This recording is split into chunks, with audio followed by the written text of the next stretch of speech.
தீராத வினையெல்லாம் தீர்த்து வைக்கும் தெய்வம் அவள். போராடும் பாவங்களை பரந்தோடு செய்பவளாம். திருச்சாம்பல் அணிந்தோரை திடமுடனே காப்பவளாம். திருமாலின் சோதரியாம் கருணாக ரூபிணியாம்.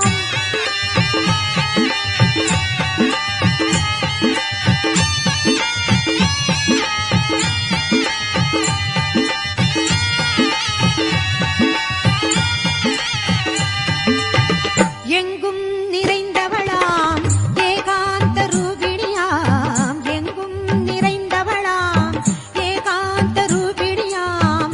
மங்களமாய் வாழ்வழிக்கும் மணிகண்டன் தாயா.